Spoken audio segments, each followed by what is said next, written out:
My grandfather raised his glass across a table glowing with chandeliers and cinnamon candles and said, "Glad you're enjoying the college fund we set up for you." I froze. My fork hovered midair. "What fund?" I asked, and the laughter around us died like someone had cut the power. My dad coughed into his napkin, wine spilling down his wrist. My mom's face drained to white.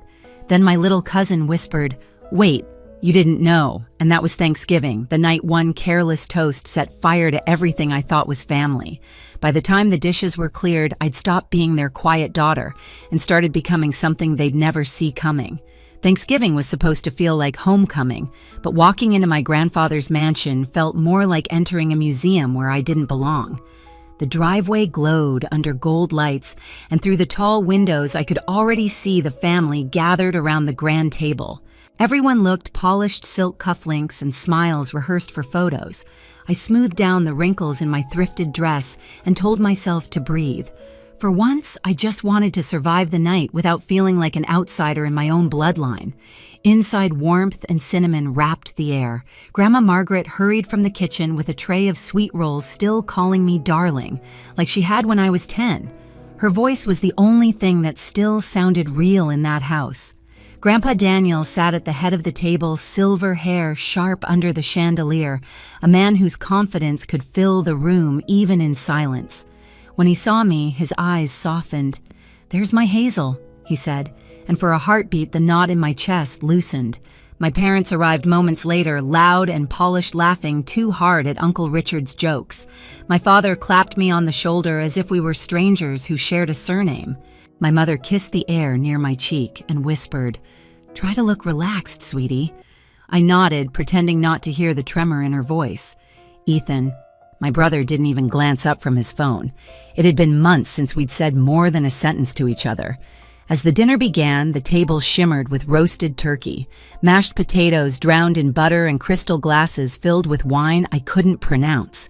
I sat between Grandma and Aunt Julie, who immediately started her ritual interrogation schoolwork, dating life, all delivered with that syrupy sweetness that felt more like a test than interest. I smiled through every question, giving short, tidy answers, while my fingers traced the edge of my plate. Grandpa's laughter echoed from the far end, deep and steady, the sound of someone proud of the family he'd built. For a moment, I almost believed in that illusion. I wanted to. Because it was easier to pretend that everything was fine, that my parents weren't the same people who ignored my calls when rent was due, that they hadn't stopped asking about my classes, that I wasn't sitting there in a dress bought with my last paycheck. The candles flickered. Someone poured more wine. I looked around that perfect table and thought, maybe this year will be different. Maybe warmth can last longer than one night. But somewhere deep down, a quiet voice whispered the truth I didn't want to hear. Peace in this family always came before the storm. The moment Grandpa's glass hit the table, the whole room seemed to shrink. His voice had carried warmth a second ago, but the words still hung there like smoke. "Glad you're enjoying the college fund we set up for you." For a heartbeat, no one reacted. I blinked. "What fund?" I asked. The words quiet sharp enough to slice the air. It was like I'd triggered a chain reaction. Dad's chair scraped. He coughed hard, hand over his mouth, wine spilling down his cuff. Mom's fork dropped, her face gone pale. Even the chandelier light seemed colder. Mason, my 8-year-old cousin, looked up from his mashed potatoes, eyes big and honest. "Wait, you didn't know," he whispered. The table went silent except for the faint hum of the heat vents. Grandpa frowned. "The fund," he repeated slowly, as if explaining something simple to a child. "The one we started when you were born. We've been adding to it every year. Your parents have been managing it." I turned to my dad. His face was red, his jaw tight. Mom was staring at her plate, the silver of her ring trembling against the china. "You've been managing it," I said, each word heavier than the last. "Because I've been living off $5 coffee shifts and microwave noodles, and somehow that fund never found its way to me." Mom's voice came out thin. "Hazel, please. We used it for emergencies, for the house, for Ethan's braces. You were doing fine." "Fine," I laughed, the sound brittle. "Do you even know what fine looked like for me? Working nights while studying, skipping meals to pay rent, you called that fine. Grandpa's expression hardened, all the pride in his posture draining away. That money wasn't yours to use, he said, eyes on my parents. We made it clear it was for Hazel, for her future. Dad's tone shifted from guilt to defense. Maybe if you hadn't insisted on putting it in our names enough, Grandpa snapped. His voice cut through the air like glass shattering. We trusted you. The silence that followed was unbearable. My grandmother's eyes glistened. Aunt Julie leaned forward, sensing gossip disguised as concern. My cousins stared at their plates. And me, I couldn't breathe. I sat there, surrounded by gold silverware and fine china, realizing the family that preached loyalty had stolen my future, one emergency at a time. I pushed my chair back. The scrape echoed across the polished floor. You let me drown, I said softly, and you watched. Mom reached out, but I pulled my hand away. Don't, I said, my voice low, steady. You don't get to fix this with tears. I stood up. The chandelier flickered overhead, throwing shards of light across their faces. Nobody followed me as I walked out. In the hallway, my reflection flashed in a gold-framed mirror, small, furious, unrecognizable. And somewhere deep inside beneath the shaking, a new thought formed. If they could lie that easily, they had no idea what truth could do. The air outside was colder than I remembered. My breath came out in clouds sharp against the night. The mansion behind me glowed warm and gold, but every window felt like an eye watching me leave. I didn't cry. I couldn't. I drove home in silence, gripping the wheel so hard my knuckles ached. By the time I reached my apartment, my dress still smelled like their flowers, roses, and smoke. I tore it off, dropped it onto the floor, and sat on the edge of my bed, shaking. I kept hearing Grandpa's voice, clear as glass. The fund we set up for you. And Dad's, we meant to replace it. Every word replayed like a lie I'd been trained to accept. Around me, everything looked smaller than it had that morning. The peeling paint, the flickering light, the stack of bills on my desk, half-paid, some unopened. The numbers blurred as I stared at them, rent, tuition, groceries, interest. Every sacrifice I'd made, every hour I'd spent believing struggle was noble, it had all been unnecessary. They'd let me live like this while they built their comfort on money meant for me. I pulled out my laptop and searched the bank Grandpa had mentioned in passing, one I'd never used. After an hour of dead ends and shaky phone calls, I finally got someone to talk to me. Do you have an account under my name, Hazel Anderson? The hold music played for too long. Then a voice returned, careful and hesitant. Yes, but the balance is 0. The word felt almost gentle, like it was trying not to hurt me. But it did. The representative hesitated. Withdrawals were made regularly, signed by John and Linda Anderson.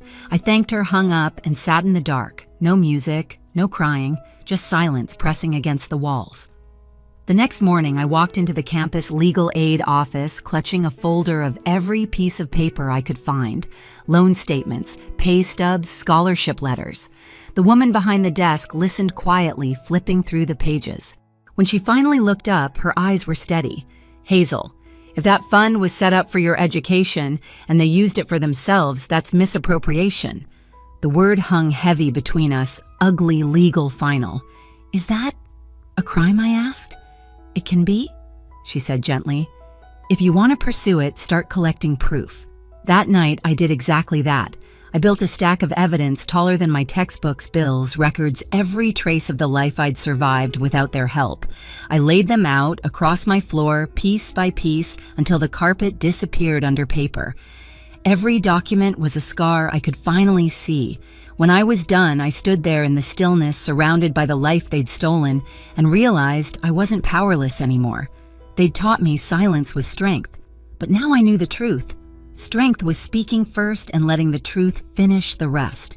Christmas came fast that year, wrapped in fake cheer and lights that didn't warm a thing. The same house that had glittered at Thanksgiving now looked colder, like even the gold in the chandeliers couldn't hide the cracks. I almost didn't go, but Grandpa had called me himself. "You should be here, Hazel," he'd said. "You deserve to be." So I went, not as the quiet daughter anymore, but as the woman who knew the truth. The front door opened to the same smell of cinnamon and money. My parents were already there, dressed to match the room, perfectly pressed, perfectly false. Mom's voice rose when she saw me. "Hazel, you came," she said, like I'd done something generous. Dad gave a stiff nod, his jaw tight. He hadn't looked me in the eye since Thanksgiving. Ethan mumbled a half-hearted hey from the couch. I hung my coat and glanced toward the dining room. The table was set again, same china, same silverware, same seats. Only this time the warmth was gone. Grandma stood by the kitchen doorway, hands fidgeting with her apron. Grandpa sat at the head of the table, unreadable. Dinner started the way all Anderson dinners did, small talk with edges. Weather, work prices, and a Julie dropped passive-aggressive comments like, "Ornaments, Hazel, still in that little apartment, dear," and Uncle Richard pretended not to hear. I let them talk. I waited. Halfway through the meal, Dad stood and tapped his glass with a spoon. I just want to say he began rehearsed smile on his face that family means everything. We've been through a lot this year, but what matters is sticking together. I felt the spark of bitter laughter rise in my throat, but I didn't let it out. Instead, I reached down, lifted the folder from beside my chair, and placed it gently on the table. The sound of it hitting the wood cut through the chatter. Since Thanksgiving, I said, voice steady, I've been asking one question. What fund? The room froze. Grandpa looked up sharply. Mom's hand stopped halfway to her glass. I have the answer now. I continued, sliding the folder toward the center. Every withdrawal, every date, every signature. You didn't use the fund for me. You used it for yourselves. For the roof, the car, Ethan's braces, groceries, vacations, all of it. Mom's lips trembled. Hazel, please not tonight, I cut her off. Not tonight. I spent years patching my shoes with duct tape while you sat on money meant for me. I worked double shifts, starved through finals while you told everyone I was doing fine. Dad's face darkened. We did what we had to do for the family. I met his eyes. No, you did what was easiest for you. I was the family. A long, brittle silence followed. The clock ticked once, twice. Grandma whispered, "Oh my God," under her breath. Then Grandpa reached for the folder. He opened it slowly, scanning the first few pages, bank records, payment slips, my tuition notices. His hands trembled. When he looked up, his voice was quiet but razor sharp. "You stole from your own daughter," he said to my parents. "From your own blood." Mom's tears came fast, messy. "We didn't mean to hurt her." "You drained her future," Grandpa snapped, "and lied to me about it for years." Dad tried to speak, but the anger in Grandpa's eyes stopped him cold. "I trusted you, John. I trusted you with her life." For a moment, no one breathed. Then I spoke soft but clear. "I've already filed a report. The bank's investigation is open. They'll be in touch about repayment and legal steps." The room broke open.